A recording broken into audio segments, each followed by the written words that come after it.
to Education Matters, presented by the Public School Forum of North Carolina. I'm your host, Mary Ann Wolf. COVID-19 has created changes to the school budget landscape across our state and country. From creating access to broadband to in-person learning costs, there are new and different short and long-term budget impacts. Today we are joined by two veteran education leaders who are leading the way for educators, families, and students. First, we have Cathy Moore, Superintendent of Wake County Schools. Cathy, you are now in your second week of the school year for school years on a traditional schedule, and we know this is still very, very new. But I also know that your team worked tirelessly over the summer to get feedback from families and staff and to plan for the new school year. How would you describe how things are going so far? Well, first, thank you for the opportunity, Marianne, and Public School Forum to talk a little bit about the opening of the school year. I think things are going very well. There's no such thing as perfection. There are still bumps along the road, and I have spoken often in the last few months about the need to provide grace, flexibility, and have patience. That continues to be the case.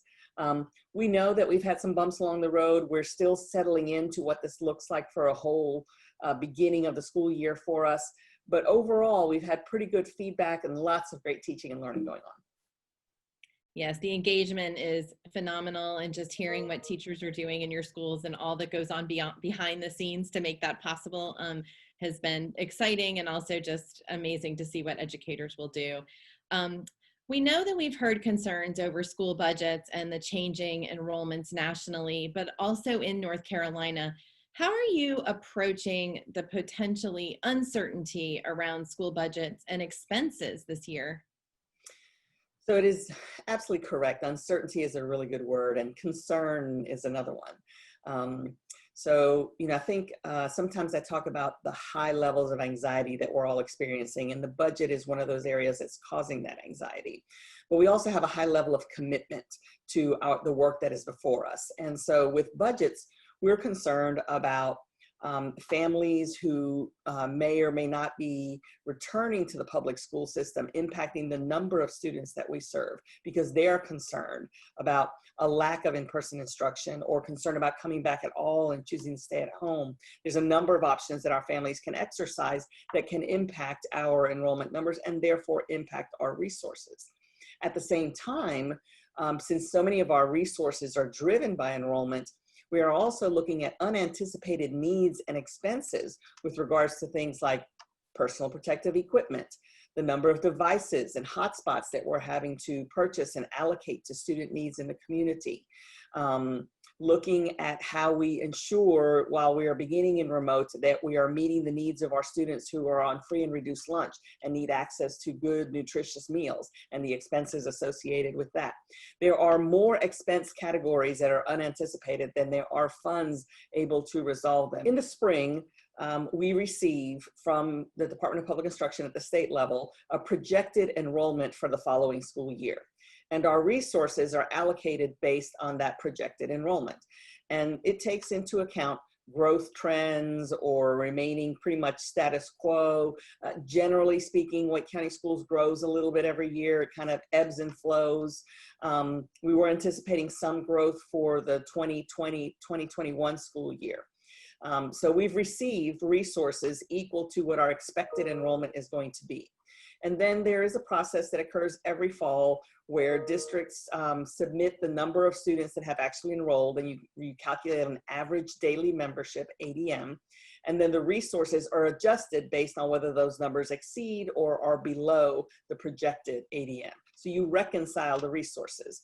And we are just concerned with all kinds of things like families deciding to hold a kindergartner back a year, or families deciding to make a decision to homeschool their child because they don't want to return to in-person learning. All of those can impact the number of students that we have on our rolls and therefore impact the resources that we get. And that becomes a real problem because we've hired to our projections for the most part. We've got a few places where we've reserved some ability in case we do have some numbers that come in differently. But generally speaking, we push resources out because our resources to begin with aren't where they need to be. How are you supporting families who are struggling with issues like childcare and kind of those wraparound supports, and are those also having budget implications? So one of the areas that we've really tried to pay attention to as we move forward here is how do we make sure that our teachers and our schools are connecting with students, right? So that social emotional piece is critical to the opening of the school year. And quite frankly, we've given our teachers and schools the flexibility to take these first couple of weeks to ensure that we are connecting, that we see who has barriers to learning and how we can address them, that we know who our students are and that they're ready, and that we're building the relationships that really are the foundation for a solid school year. So that's a piece that we are doing. We also know that our counselors and our social workers provide great support to students that we are perhaps not able to connect with right away. And so they're busy working on making sure that we're finding and connecting with all of our students. It would be very helpful right now, more critical even maybe than in a normal school year, to have additional support in that area. But that's an area where we have not necessarily received additional resources at this point. So we're having to figure it out with what we have in place right now. I know you've also truly set a vision for equity in and across your schools. And I wonder if you could share a little bit about how the current pandemic is challenging you and the district around equity, but also are there opportunities that you've seen arise as well?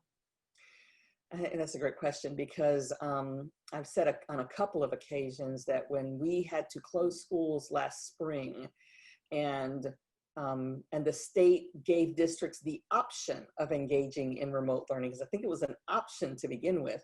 And now obviously it's a requirement if you're not in the building. We knew immediately that we had students that in our communities that would need support in order to engage in remote instruction and remote learning. And so we set out last spring, we handed out 5,000 or 6,000 hotspots, about 30,000 devices. And there were still students that we were pretty certain we hadn't reached. So we are doing that again now. And so really what happened was that inequities that we know exist in our community beyond the school level, there was a spotlight that was shown on those inequities and lack of access and barriers. And we found ourselves as a school system required to address and review what those barriers were in order to support our students' needs, since we had switched to remote learning, remote instruction. And so we've known that barriers outside the schoolhouse exist, but I really think that the opportunity in this, since we've had to shift to this model, and we must reach all of our students, the opportunity is around leveraging the community will and the community sense around we want our schools to be great places for all of our students and for all children to have both access and success. And in order to do that, we must address needs outside the schools in order to achieve that. And so I think that looking at things like community-wide Wi-Fi access, where it's considered almost a public utility as opposed to a service that you subscribe for, or how we ensure that our districts are providing students with tools that they can take home to use to continue to engage in high levels of teaching and learning. We've identified those needs, food nutrition needs outside the school, all of it now transferred from what we were doing in the school building to how we needed to meet those needs in the community. And I think that there's a role for the whole community to take a look at how we take care of each other. Well, Cathy, thank you so much for all of your insight and also all of your leadership. We have seen like never before just how important the role of our schools are in our communities and for our families, and we are grateful for you. So thank you so much for being with us today. You're welcome. Thank you. And after the break, we will hear from Dr. Anthony Jackson, the Superintendent of Vance County Schools. Education Matters is brought to you each week in part by Town Bank, serving others, enriching lives. We are very pleased today to be joined by Dr. Anthony Jackson, the Superintendent of Vance County Schools. Tony, I know you are now in the second week of the school year, and that your team worked very hard all summer to make sure that you were prepared. How would you describe that things are going so far? Well, I would say very clearly that here in Vance County, things are going well. And I would use words like both amazing and challenging. It depends on the minute, it depends on the time, but our team has worked so very hard to be prepared for our students. In fact, our theme for this school year is "We Are Ready." And we wanted our community to know that we've worked hard, we've done the best that we could to give you the best experience for your children this year, and that if we work together, we can do that. So our total intent is one thing. We don't want the fact that we're remote to contribute to us being disconnected. So we're going to work very hard to make sure that we're with our kids, we're supporting them, we're supporting our families, but overall, I'd say our folk have done a great job. How are you approaching the potentially uncertainty around school budgets and expenses this year? In public education, we've learned over the last few years, it's important for us to, one, budget conservatively. There's always more need than there are resources, and so that means that you're going to have to prioritize the needs. And in our case, we're going to prioritize what our students need first and what our staff and families need, and we've made a commitment that we're going to focus on our people and programs, and then gadgets. And so it's a matter of the old adage that we learned in kindergarten. You take care of those primary needs first. And then most of all, I think with our budget situation, just being transparent with our community and letting them know that the need will exceed the actual resource. And so we have to be very upfront about what we can do. And that what we can do is not always what we would want to do, but we have to do it based on what we have available to us. And in most cases, our parents have been very supportive because we've tried to explain to them why we're making the decisions that we're making. Make no mistake, this pandemic is going to create budget challenges for every organization. And I think that those of us or those that will survive and will be healthy on the other side are going to have to be those who are creative problem solvers, who are going to see it as the opportunity that it is and not allow what you can't do to dictate what you're able to do. So I know one of the things in your districts that you've worked hard on is to make sure that students and staff have access to devices and the internet from home. And I wondered if you could describe those efforts and how they've affected your budget as well. One of the things that this has been a part of a long-range plan for us. So the pandemic and our aspirations kind of collided at the same time. And that's why people laugh at me when I say I see COVID as an opportunity for Vance County, because all of the things that we have been working on, they actually collided at the appropriate moment. One, so there was a lot of proactive planning. We knew that we wanted to move towards a one-to-one strategy in our district, more blended learning, and we started that journey 4 years ago. The pandemic accelerated it for us. And so we've solicited the support of our Board of Education, making sure that they understood what we wanted to do and were very clear about the pathway that we had chosen, as well as our county commissioners in terms of funding priorities. And we had done that early in the pandemic. We were talking with them in March, April about what we needed to do. Then we had to build public and private partnerships. And we were very lucky in Vance County to build relationships with Lenovo, and we had some, again, we're a tier 1 county, and we're stressed sometimes with resources. So we were able to secure, donated probably about 800 devices for our students there, and mobile hotspots. And then we were able to then leverage our COVID monies to purchase additional student devices and mobile hotspots for all of our school buses, so that we could extend access for all of our kids in our community, because we recognize not every child had access in their homes. So our goal was to try to get it as close to the door as we could. And then we used our state technology money to really zero in on our neediest kids who maybe were medically fragile or just didn't have the means to get to a hotspot. And so we were able to get individual mobile hotspots, a Khajiit, if you will, that they can check out like textbooks. But we had already had a system like that in place, so we were able to expand it. And then what we learned is that people recognized what we were doing. So our civic groups and community supporters have stepped forward, and they've started now purchasing those devices and saying, we want to make sure kids have them. And then we've had to build a communication plan around this work and tell people where those mobile hotspots are and where, and keep that fresh. Put your address in, it'll tell you where the closest free hotspot is. If you can't, talk to us. Let's work through what we can do. So we've had a long-term strategy. It's working for us. And I encourage people to just be open to trying it in different ways. I know you've also truly set a vision for equity in and across your schools. And I wonder if you could share a little bit about how the current pandemic is challenging you and the district around equity, but also are there opportunities that you've seen arise as well? I think equity at its root is everyone exercising grace to ensure that everyone's taken care of. And so for me, what I want to do is what I'm hoping this moment will do is to bring out the best in all of us. I think we have to then really push one another to move outside of our own comfort zones and to give up our own selfishness or selflessness as we work through trying to make sure that the least of them are taken care of. And so that really does mean that we have to have hard conversations around things that we thought were okay. We're going to have hard conversations about systems. We're going to have hard conversations about what we value and where we place our resources and where we prioritize our resources so that no child walks away having been deprived of opportunities and access simply because the system would not accommodate that. So COVID has pushed us to really think about those kinds of things first. We had equity issues before COVID. I think COVID has exacerbated that and has pushed us to really try very hard to make sure we're taking care of all of those kids. I mean, when we talk about broadband, that's an equity issue. We've known that for a long time.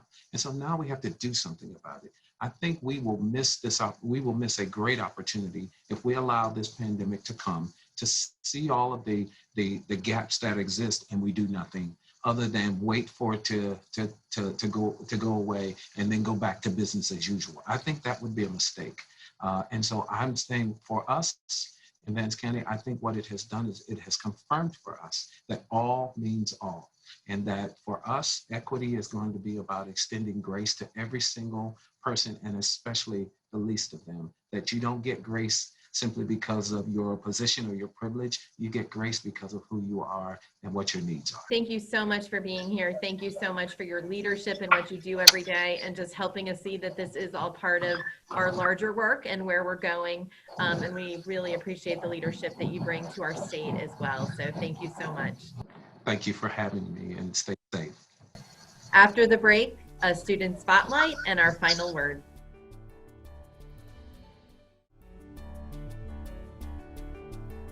Students are doing some incredible things while learning during COVID-19, and on Education Matters, we are going to be spotlighting some students over the next few weeks that are working hard.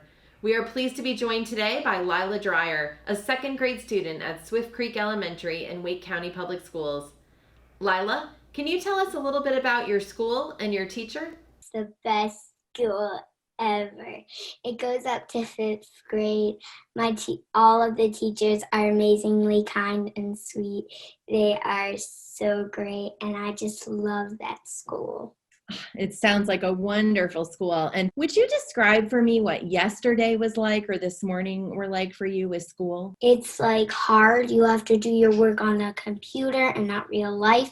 You can't even see your teachers. Do you get to see some of your friends? Some of them. How does that work in your classes online? So we had to take turns. It wasn't actually taking turns because you were in the screen. And we were making sounds. It was almost like charade. I was a copperhead snake. Everyone was pretty funny. And we had to type them in the chat so everyone has a turn. And that's what I kind of like about second grade, because then you don't have to wait for your turn, and it's very exciting to still be with my friends and teacher.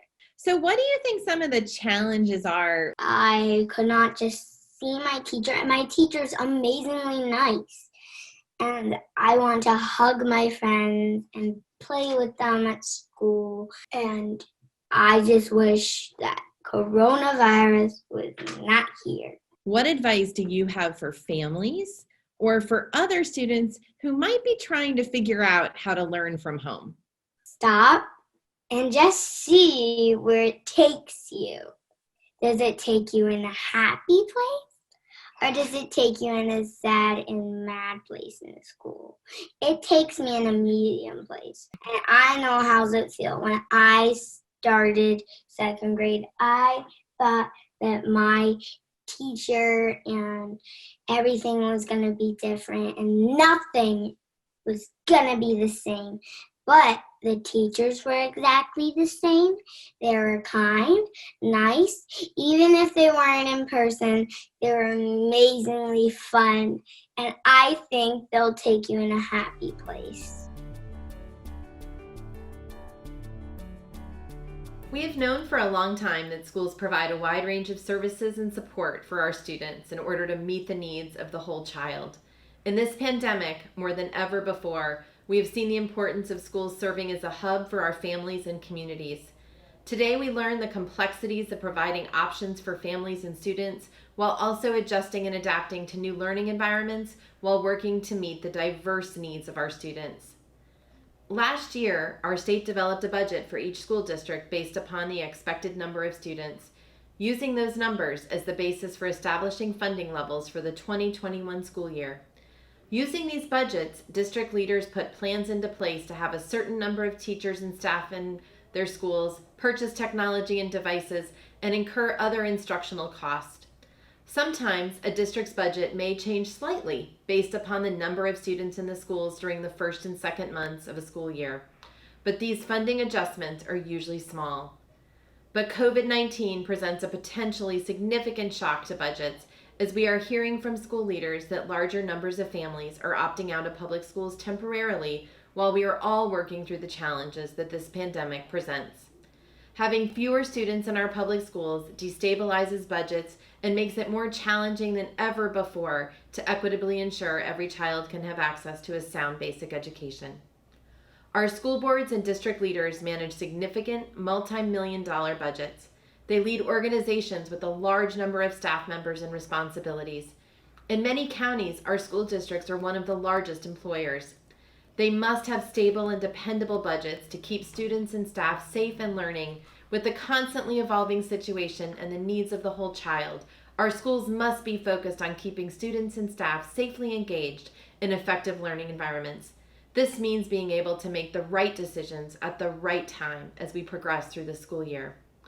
With so many changes and unpredictable aspects of the school year coming at us while we work to accommodate the needs of our students and staff, budgets are one area that we can actually provide some stability. There are 3 ways to accomplish this. First, we must hold a school district budgets harmless if the number of students as determined by average daily membership decreases. The funds for schools for 2021 have already been appropriated, so let's ensure our superintendents can rely on having those dollars so they can meet unexpected costs associated with remote and hybrid learning and putting the safety protocols into place.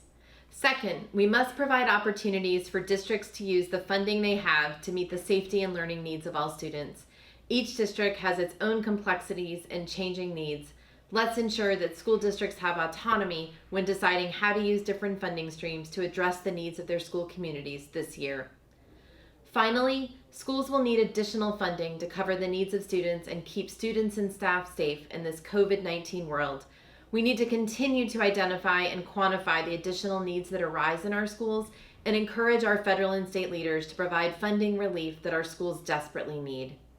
School and district leaders consistently strive to meet the needs of students, including their unique needs and in their own context.